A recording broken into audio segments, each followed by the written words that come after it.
Well, welcome everybody to today's webinar, Making Threat Intelligence Actionable for Financial Services. I'm Todd Weller, the Chief Strategy Officer at Bandura Cyber. We're really excited about today's webinar because you're going to hear perspectives not just from Bandura and what we're seeing, but also from one of our customers. So with that, I'd like to pass over to Tad to introduce himself.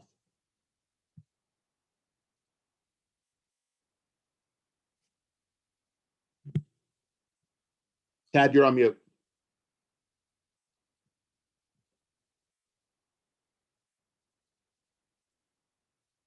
Yeah, I just checked that, didn't I? Great. So thanks, Todd. I'm Tad Dickey. I'm the Chief Security Officer for Colonial Savings. I lead our corporate security team in managing all aspects of logical and physical security. I've been working in IT and information security for more than 20 years with a significant focus on information and cybersecurity. Besides industry-based roles, I also spent more than a decade consulting with Fortune 1000 clients on projects related to cybersecurity, disaster recovery, and information technology. Greetings, everyone. Thank you for joining. Great. So as far as today's agenda, we're going to start out by talking about how financial services organizations are using threat intel to improve cyber defenses. Then we're going to look at the challenges they face making threat intelligence actionable. And then we'll see how leveraging the Bandura platform can help overcome these challenges and make threat intelligence actionable in a simple and scalable way. First, to baseline things, let's talk about what is threat intelligence, because it's often a nebulous term, means different things to different people. I'm always on the lookout for interesting definitions. Here's are two of my favorites. This is one from SANS Institute. And I think the key points from the SANS definition is it's not just one data point, but it's a set of data that you collect, assess, and apply. And that set of data relates to threats, bad actors, exploits, malware, vulnerabilities, and indicators of compromise. I also love the recorded future definition because it gets right to the point and it's very high level. It's knowledge that allows you to prevent or mitigate cyber attacks. One of the things with threat intelligence that's critical is the importance of using multi-source threat intelligence. There is no silver bullet when it comes to threat intelligence. Your existing security controls are providing threat intelligence, and that's great, and it's one source, but it's just one source. There's also lots of different threat intelligence sources that exist, but there's just no silver bullet. So if you look here, there's a broad range of threat intelligence that it's important to be using. That spans commercial providers. Here you can see a few examples like Domain Tools, Intel 471, Proofpoint, Webroot, to name a few. There's a lot of great high quality open source threat feeds that exist. There's great government threat intel from the US Department of Homeland Security, also at the state level. For example, State of Missouri SOC has a great threat list. Industry threat intelligence is also clearly important. When we think of financial services, clearly you have FS ISAC, but there's other sources like the National Credit Union ISAC for credit unions. And there's regional efforts like Texas Bankers Association has launched a threat intelligence sharing program for their members. Internal sources of threat intelligence are also critical because your existing security controls and systems are generating a significant amount of valuable threat intelligence. So why are financial services organizations using threat intelligence? We're going to be very brief on this slide because we know the problem, right? Financial services firms are getting attacked constantly, and that's because they have valuable data and the increasing move towards digitization. This is just the latest data point that validates that, where it shows that 2/3 of financial services firms have suffered a cyber attack in the past year. There's also regulatory and compliance drivers. When you look at areas like FFIEC IT exams, threat intel use and sharing has become a lot more critical. Also in areas like standards like the NIST cybersecurity framework. Again, threat intelligence use and sharing more critical there. Another reason financial services organizations are using threat intelligence is that their existing security controls are not catching all the threats. This goes back to them providing that kind of one perspective on the threat landscape. For example, when we look at the network security landscape, blocking known threats at scale using traditional security controls like next generation firewalls has become increasingly challenging. There's a lot of dimensions here. For example, threat volumes continue to grow as traffic grows. There's more encrypted traffic. Also, firewalls are doing lots and lots of different things. One of the areas that's a big area goes back to that, again, The way firewalls detect and block threats, and it doesn't matter which firewall we select, it's the same. It's based on proprietary threat intelligence. It's based largely on the activity they see within their customer bases. And again, that's simply too narrow a view of the threat landscape to be able to protect their networks.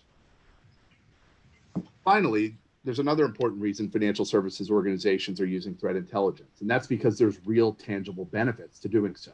This is some great data from one of our partners, Recorded Future, and I'll just highlight a few of the key points here. 10 times earlier identification of threats. So being able to detect and respond to threats earlier is a big deal. Being able to respond to threats faster, you can see kind of a 60% increase in resolution time for threats. And then one of the other important data points here relates to efficiency and less time doing kind of manual work. So you can see 34% less staff time spent compiling security reports. So the important point is that there's real tangible benefits and ROI to using threat intelligence. So now that we've provided a perspective from Bandura and our partners on threat intelligence, Tad, would like to get your thoughts on this. So talk about why you're using threat intelligence. Well, the great thing about using threat intelligence is it can fingerprint threat actors with specific intent to attack our organization. It identifies their TTPs and our assets that are their targets for aggressive active defense on our part, right? So we find out who's attacking us specifically, not just what's the latest attempted drive-by. Pairing threat intelligence with automated threat response for the detrimental activity prevents malicious traffic from landing or escaping in real time, right? So it's you pointed out one of the benefits, quicker time to respond. Well, it can happen in real time, your response, if you do automated threat response. And then last, it eliminates the noisy traffic, creating team efficiency and focusing on most detrimental activity in our other security tools, right? Anti-malware, firewalls, secure email gateways. That's the biggest reasons I think we do it. That's great. Can you talk about the types of threat intel you're using? Sure. So, I mean, we didn't begin where we're at now, right? So we began with manually gathered, actioned, open source intelligence years ago, right? I've had an interest in threat intelligence for some time, but we started with OSINT, right? And how could we use it? And we used Google alerts and CISA announcements and lots of blogs on an aggregation page. And then we specifically started to ingest our vendor provided threat intelligence manually and automatically, right? So some of our vendors would send us announcements, threat reports, et cetera. And then, as the industry started to mature, our vendors started to provide an opportunity to ingest it automatically, such as Proofpoint, SecureWorks, and Sophos. They all have some type of internal, and I think back to the point you were making, proprietary threat intelligence. And also to your point about, it means different things to different organizations, different people. So, we started ingesting it there, and it was specific and proprietary and related to those tools. Then we finally expanded our technical capabilities to automatically ingest and respond to industry and shared threat intelligence, which is really important, right? By the shared threat intelligence and industry-based, it's very relative to us. It's not static. Many of the lists that we subscribe to now, the threat intelligence we use, are curated, and they're very active lists. And we get them from Bandura, right out of our primary threat intelligence automated response tool, but then also from FSISAC, right, our industry, Webroot, and lots of other sources like that curate lists. And then how are you using threat intel kind of in your security effort? Well, so up front, right, there's no secret. That's where I'm at now, is that we're doing automated response from the tools we subscribe to, but then we also use it more manually when we gather data from various sources, and then we analyze and correlate it, very similar to threat hunting. Even though threat intelligence isn't threat hunting, it's feeds for threat hunting. Then we hypothesize on themes and speculated outcomes, and we defend against those outcomes. We manually block indicators of compromise that are identified and discovered threats that are shared to us. We also use the automated threat response to subscribe lists. That's great. So now, as we've talked about, more financial services organizations, they're increasing their use of threat intelligence. That brings into play some new challenges. Challenges deploying it. You need a way to automate it. You also need to apply it everywhere. And this has become more critical because data and users are everywhere, right? They're on-prem environments, but even less so today. On-prem environments, cloud networks are increasing, and more remote work from home users given the environment we all operate in. So it's important to apply it everywhere. One of the biggest challenges we see at Bandura with threat intelligence is taking action. But it's not just us. This is great data from the Cortex XOR team at Palo Alto Networks. This came from a recent webinar they hosted around threat intel management. And during this webinar, they talked about the lack of action being a key reason why threat intel programs struggle. They also highlighted that putting threat intel into action is manual, repetitive, and cumbersome, and that scalable enforcement is one of the missing pieces of an incomplete threat intel management puzzle. We see this firsthand at Bandura, again, in the network security space. And this doesn't pertain just to next generation firewalls. This pertains to existing security controls in general. They don't play nicely with third-party threat intelligence data. In the case of next generation firewalls, there's significant volume limits as far as the amount of data you can integrate in. There's often list size limits as far as the number and size of lists. And then there's limited ways you can integrate the data into their platforms. To put some data around this, here's an example from one of the leading next generation firewall companies. These are the limits in their external dynamic list capability.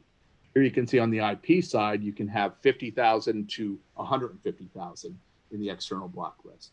And on the domain side, that goes from 50,000 on the low end to 1 million for mid-range. And then if you have the biggest appliance, it goes up to 4 million.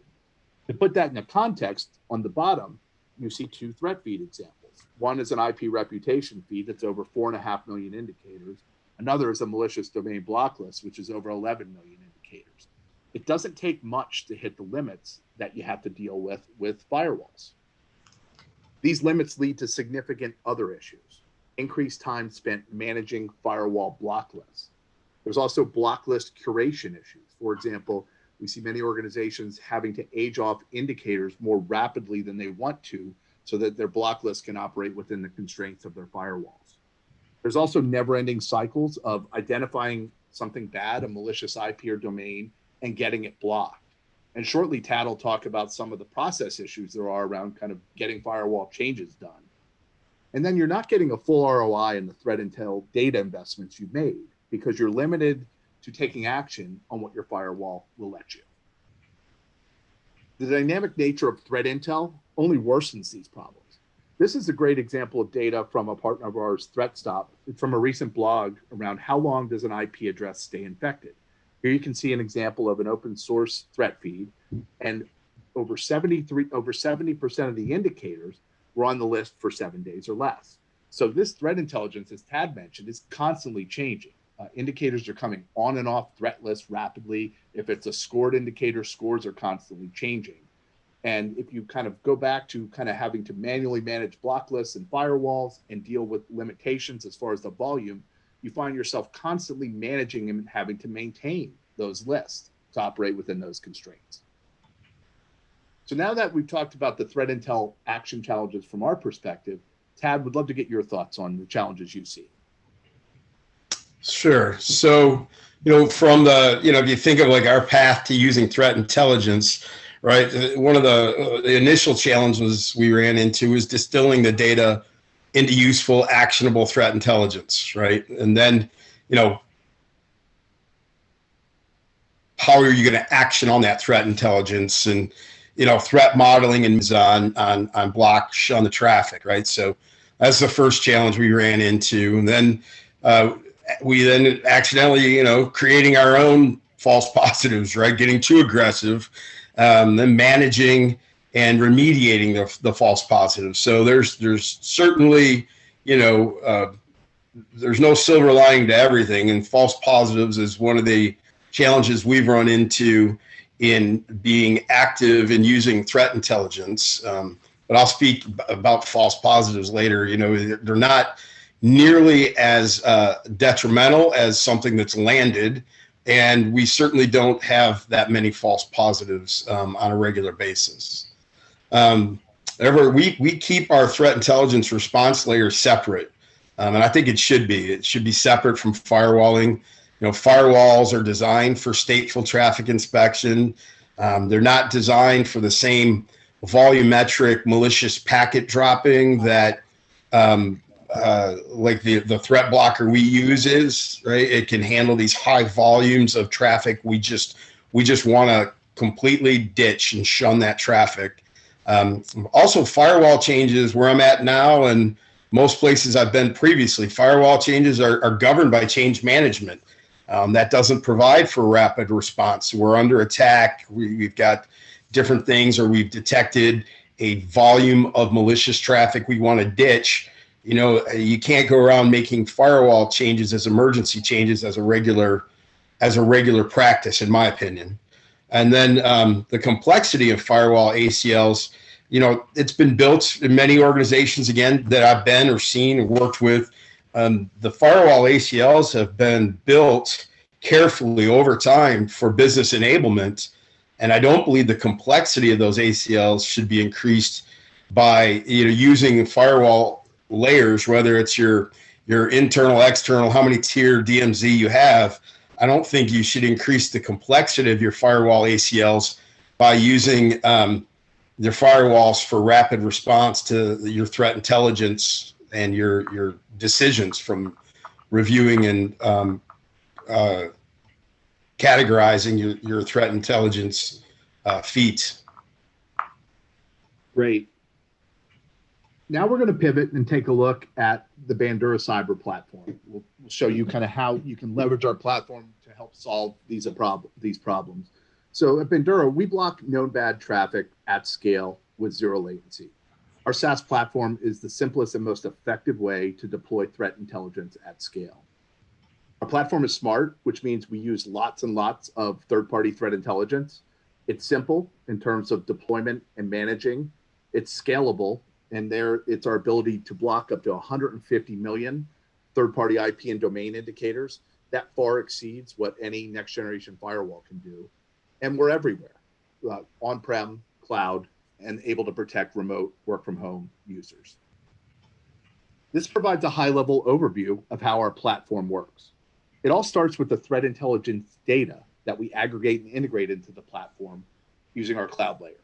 This includes out-of-the-box threat intelligence from best-in-class providers. This includes commercial providers like Webroot, government sources like DHS, and open source feeds.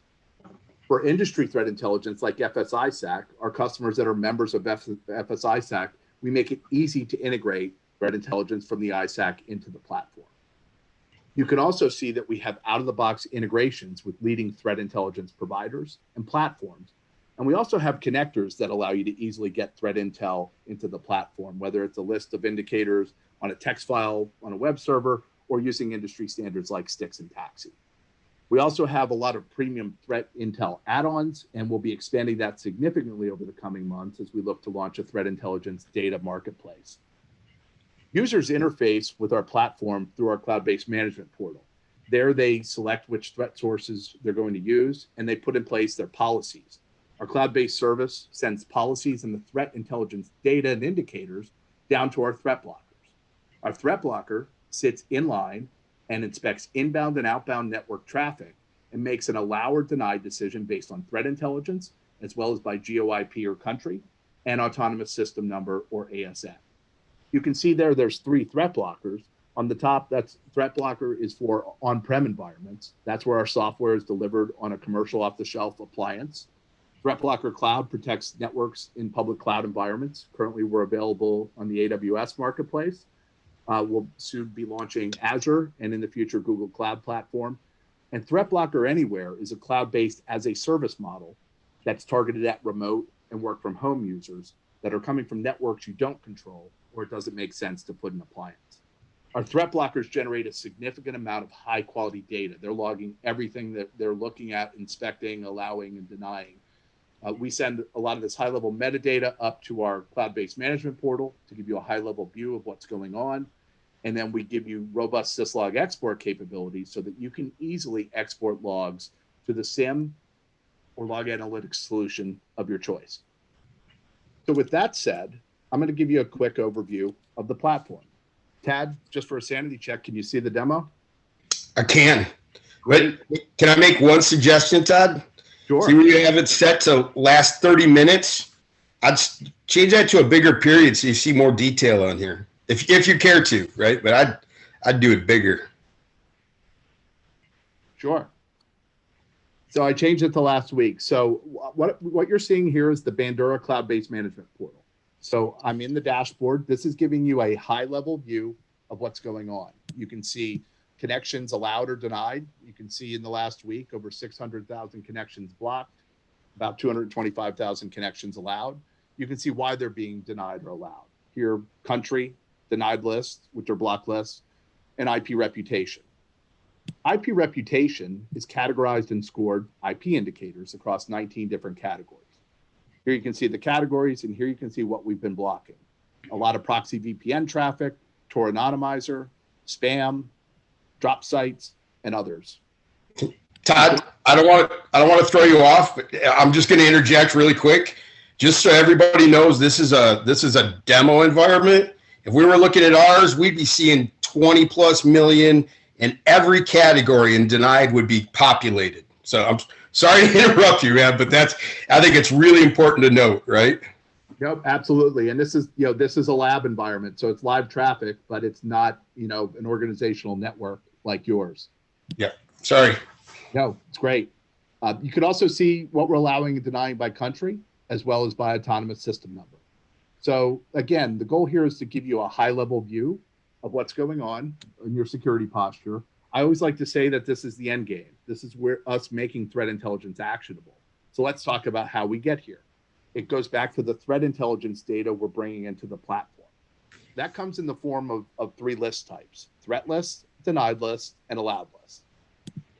Threat lists are the categorized and scored IP indicators.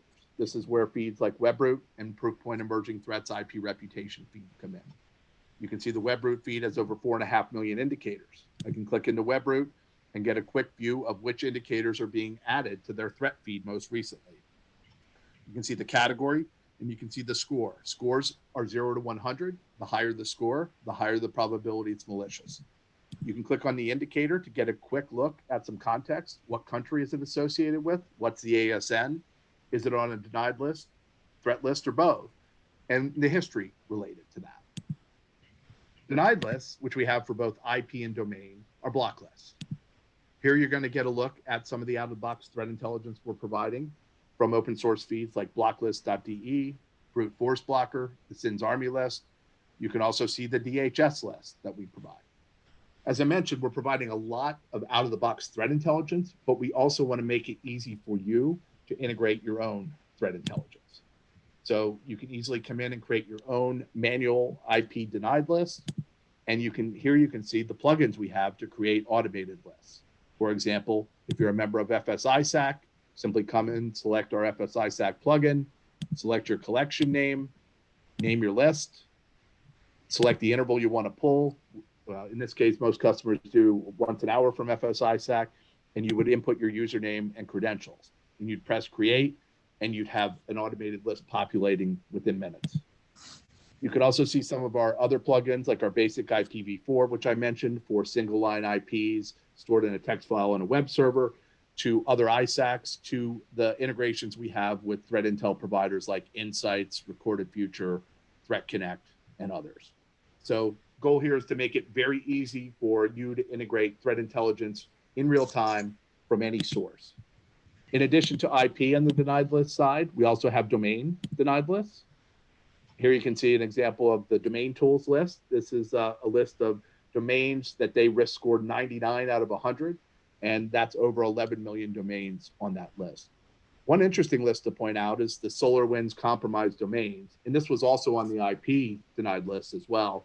One of the value-added services we do for our customers is when there's a high-profile attack like SolarWinds, we quickly go out and curate indicators from best-in-class threat intelligence, and we turn those into automated IP and domain denied lists so that customers can rapidly deploy those to protect their networks from those specific threats. We've talked a lot about the threat list and denied list, and those are focused on blocking known bad traffic. Now, when you're blocking with threat intelligence at scale, blocking bad is great, but you also have to be able to allow good traffic at scale as well. As Tad mentioned, false positives are a fact of life, and you're going to run into them. So allowed lists are a great mechanism to deal with that. Customers can easily create their own manual or automated allowed list, just like we showed you on the denied list side. And here you can see one of the things we're doing here at Bandura is increasingly offering automated allowed lists for popular services. This allows you to be proactive in allowing good traffic. For example, we're a big Google shop and we use G Suite and email and all the apps. So we have a Google allowed list that enables that good traffic to pass through. If you're a Microsoft shop, you can do Microsoft. And we're getting tons of requests for different plugins like DocuSign, MailChimp, SurveyMonkey, and we'll be adding more of these over time, but allowed lists are critical. So that's the threat intelligence and how it comes in. Next is how you actionize that, and that's through policies. And policies are really simple. So here I'll focus on our inbound policy.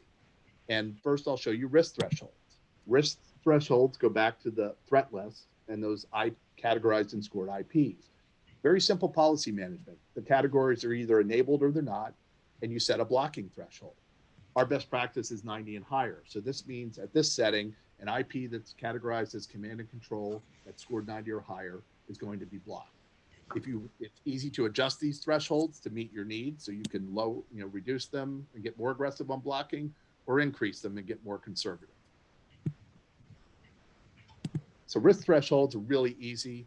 Denied list, allowed list, they're even easier because they're associated with the policy and they're either enabled or they're not enabled.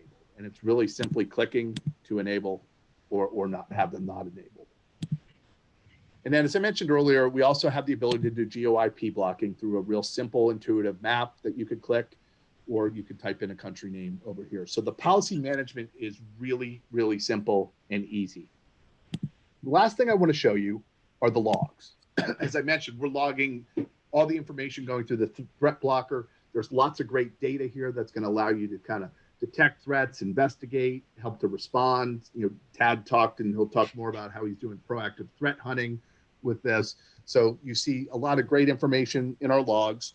The logs are filterable by all the column headings you see. So for example, here I'm going to filter down and let's focus on outbound. Let's focus on outbound blocks or denies and ones that were denied based on a denied list. So here what we're going to see is OVH SaaS, not a surprise there. That's an ASN that's known to have a lot of bad stuff going on. So we blocked this outbound IP to 51.75, et cetera. We did it because it was on a denied list. But here we can also see that it was associated with a threat list. So you can click here and see that it was also spam and Tor anonymizer, and it was a 92 out of 90. So it also would have been blocked based on our threat list and our risk threshold settings. There's also great information around threat source attribution, which shows you which threat in lists, whether it's a threat list or a denied list, an indicator is on. So I can click over here and see that this specific IP was on the OpenDBL Tor list. It was also on the Proofpoint list, as well as Webroot. So more lists it's on, that's a greater indication that, hey, this is really bad and it was blocked. So a lot of real valuable log information that we also make easy to export out via our syslog export capabilities that have the ability to send this to a SIM or log analytics of your choice. And there's great filtering capabilities here as well. As you know, SIM's charged by the amount of data, so you may want to filter what gets sent in. You can easily do that through the Bandura platform. So that's the high level test drive of Bandura to give you a look at what we do. I'd love to, Tad, to get your perspective now on how you're using Bandura. Sure. So I think I pointed out earlier that I was kind of averse on using our firewalls for, daily blocking and tackling of threats, right? When we were in our manual stages and the beginning of our use of threat intelligence. So once we started using a threat intelligence blocker like Threat Blocker, we created a new layer, a new threat intelligence layer that sits out front of our external firewalling between firewalling and routing and external to our external IPS sensors. So it's our first and last line coming in and out of our PDC in one example and DR centers. It's first and last, right? So it gives us visibility to everything, which gives us the capability to action before it gets to any other tool or service, right? So that's the first thing is we created a new threat intelligence layer, and we have our Bandura threat blocker there, that layer. We do aggressive geo-blocking, right? We don't do business with a lot of different countries and a lot of different regions, and there's no nefarious regions. So we aggressively block those, and that eliminates just continuous unnecessary noise. And we see that just on a constant basis, and it justifies the decision.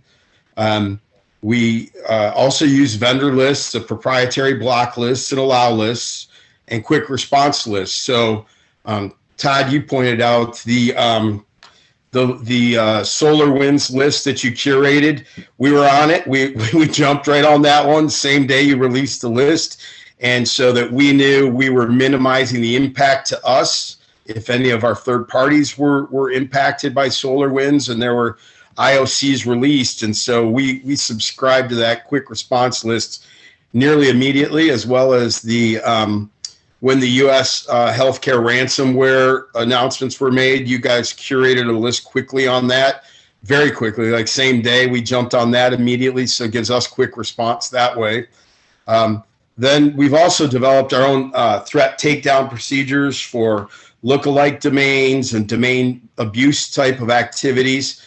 And so we use the threat intelligence layer. We use Threat Blocker as part of our takedown procedures, right? That's the first place we make a shun or a block on IPv4 if we have that, or by domain, we do either of those.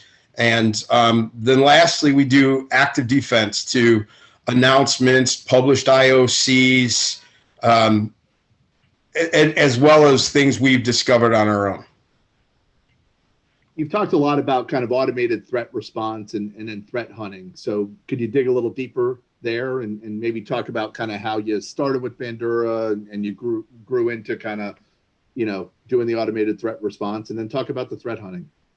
Sure. So, I mean, it was, we really quickly saw the value and got the confidence in what we were doing. Again, this was years ago. And we started, subscribing to the lists and automatically responding, right? As opposed to checking manually, allowing each deny, right? Which is kind of the old way the way we started off doing it. So we do the automated threat response.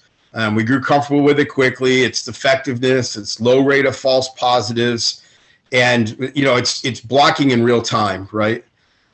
Then we also moved into geo-blocking, right? We geo-blocked the nefarious and global regions, those where we know we're not doing business and we shouldn't have traffic flows.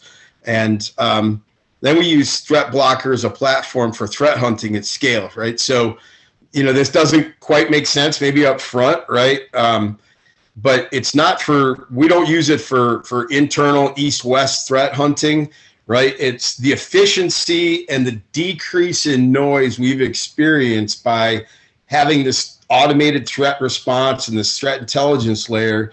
It allows us to focus more on internal manual threat hunting, but for the external layer, we actually do threat hunting as well. If you consider going back to the demo where you were looking at logs, I'll go in there and I'll look for different ASNs or different characteristics that I'm thinking of, and start more or less doing search parameters and what if analysis, and can actually identify, if you can imagine, outbound malicious traffic that was allowed, right? By using that log set and the ways you can query your logs, right?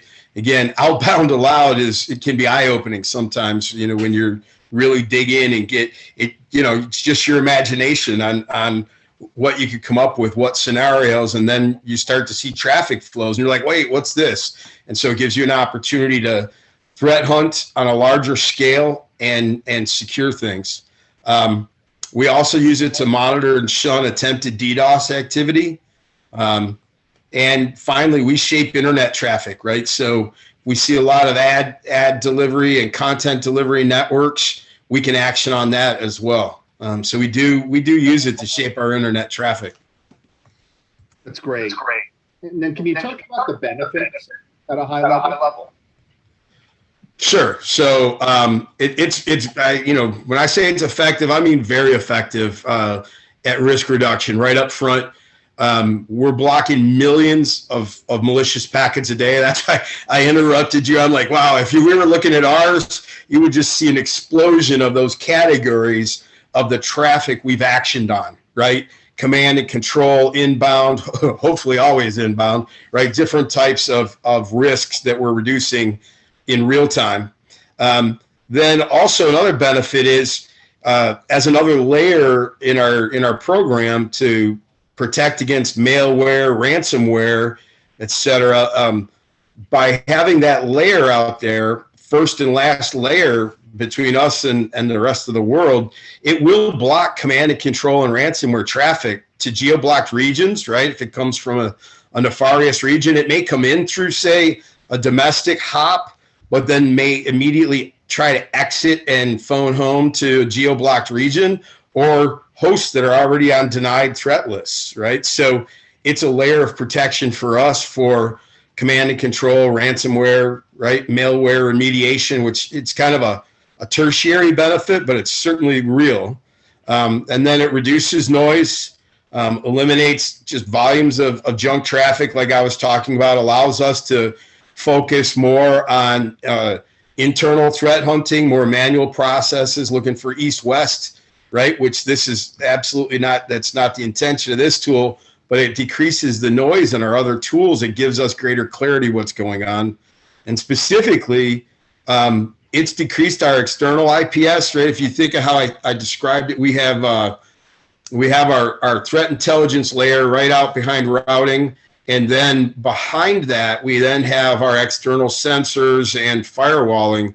And so we've decreased, by using this automated response, we've decreased our external IPS event investigations by more than 50%. That's been consistent. And then another benefit is it provides for rapid response to internal identifications of IOCs, as well as announcements from DHS, CISA, like we talked about on SolarWinds and healthcare. And then it can also provide a layer of DDoS and botnet protection, which we have also seen us being under attack and not even realizing it until we looked at our daily traffic and volume, and like, wow, we're defending against it in an automated response. Awesome. So to summarize today, we first talked about how financial services orgs are increasingly using broad-based threat intelligence to prevent, detect, and respond to threats. We then looked around the challenges with taking action. And those are due to several issues, right? The scale issues with existing security controls and those limitations, the dynamic nature of threat intel, and manual and time-consuming processes. And those all build upon one another. We also showed how the Bandura platform can help solve those challenges, letting you take action with threat intel in a real simple and scalable way. Most importantly, though, I think it's great to hear firsthand from customers that are using Bandura. And as you saw from Tad, they're using Bandura to deploy a new threat intelligence layer that's really helping to strengthen their security. So that's great to hear. So this time we'd like to open it up for questions. While we're waiting for questions, I'd love to point you to banduracyber.com. There's a lot of great information up there on our resources section. A few specific things I think might be of interest. There's a great white paper called The Threat Intelligence Challenges with Next Generation Firewalls that digs deeper into those limitations we talked about. There's a recent blog, Scalable Enforcement with Threat Intelligence. And then we have a newsletter we'd love you to sign up for to keep up with what we're up to at Bandura. If you'd like a copy of this deck, feel free to email me. My email information is down below there. And at this time, let's see if there's any questions.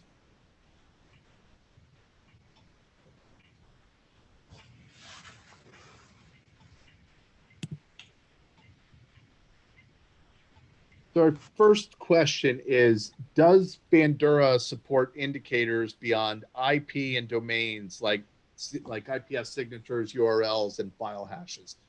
That's a great question. The answer is no. We look at IPs and domains. We look at the packet header, and that's one of the key reasons that focus and the technology, the patented technology that's behind that we're able to do the scale at which we're able to do the 150 million indicators. It also speaks to a key point that I want to emphasize, which is we complement firewalls. Firewalls do lots of different things, right? One of those is deep packet inspection. And that deep packet inspection is really what's required for you to do IPS signatures, to look at URLs, to do file hashes and do detonation from that perspective. And so we get to ask this question a lot. Our focus is on the packet header. We do IP and domains. That's why we're a great complement to firewalls. If we started to add those types of indicators, we'd have to add deep packet inspection, and then we go down that same road. And as Tad had mentioned, which I thought was a great point, right? Firewalls aren't built for volumetric known bad blocking or known malicious packet dropping. We are, and that's exactly what we do. So great question. Another question, Tad, this is for you. Could you expand on some of the ways you look to mitigate false positives? And when you deployed Bandura, did you have to go through some sort of a tuning process? Let me work in reverse on that. So absolutely, we went through a tuning process. It really didn't take much time, right? Not really much more than a couple of weeks, a week or two. We did tune the risk thresholds that you demonstrated, right? So default is 90. On some items, we ended up tuning those up to say even 95%, meaning there had to be a 95% confidence that this was spam before it would shun the traffic. So we did go through tuning the risk levels. We got advice when we were implementing that we should watch that. And that was, I mean, you figure 90%, oh, let's turn that down to 50. Well, that's the wrong way to go. So we had to learn some lessons that way. I mean, just because so many variables come into play as to identifying a risk. So we did spend some time tuning that. We're certainly comfortable with our risk thresholds, but we did need to tune that. We also, as part of our tuning process, we imported whitelists and blocklists we were already maintaining. We then enabled available threat lists a few at a time, right? We just didn't stampede, turn them all on at once and see what happens. So we were turning those on cautiously, watching for false positives, and that went well and went quickly. And then we tuned our geo-blocking by adding regions and countries somewhat cautiously. I mean, there's some obvious, depending on where you're at in the world, there's some obvious regions you want to block immediately. I can't block the United States, but sometimes I wish I could, right? So we had to tune our geo-blocking by adding regions. And then maybe sometimes adjusting them backwards. And you find like vendors like Amazon, Google, Microsoft, they use regions you wouldn't expect to host resources for, hosted email as an example. So that's one of our bigger areas that we watch for false positives in. So additionally for false positives, so moving on from tuning, we tuned, but not very long. And then for false positives, we check log files for denied traffic based on a few things. We go back to that log demonstration and ASN you showed. So that's something we do on a regular basis. We search based on ASN. We'll search for outbound denied traffic for Microsoft as an example. And frequently we'll find the Microsoft Store, there's been an update in Office and all of a sudden Microsoft Store is beaconing out again and traffic going someplace where we wish it wouldn't be going from our organization, and it's being denied, right? So that's okay, and we understand what that is. However, if we sort and filter that same, ASN for Microsoft and look for traffic based by port, which you can also do in those logs, and find that we've got denied traffic going to Microsoft ASN on port 25, and we have to investigate, right? Are we blocking something we shouldn't? And sometimes, so we're subscribed to the Microsoft curated lists, and sometimes Microsoft or other resources get a bit liberal with their use of moving resources around the internet, because we can, very easily. And we'll find we're now denying traffic, like as an example, a domain being hosted on Office 365, because they're routing that traffic through a nefarious region, which we didn't want to, we wouldn't want it to go there anyways, but it gives us a heads up, and then we move through clearing that. And then it also gives us a really good opportunity to understand and know where we may be having traffic and data that we previously wouldn't have. We have traffic and data moving through a country, region where we would rather not, but we at least know what it is, what's going on, and it gives us an opportunity to either shun or allow, and that's part of our false tuning as well. And we don't, if I could just, we don't clear, after our tuning process and after we've gotten really comfortable with it, we don't need to clear more than 1 or 2 false positives a month. If it's a bad month, maybe it's 3, and it's just like, hey, this email didn't get through, or something like that. So, we're talking about false positives, and they are a reality, and you got to watch for them. But it's not like I'm dealing with 50 false positives a day. I think that's important to note, right? Yep, absolutely. So having a question here. Is there a Bandura blog where 0-day emerging threats are shown and a Bandura methodology to mitigate them on our devices, something more than a block list or a loud list?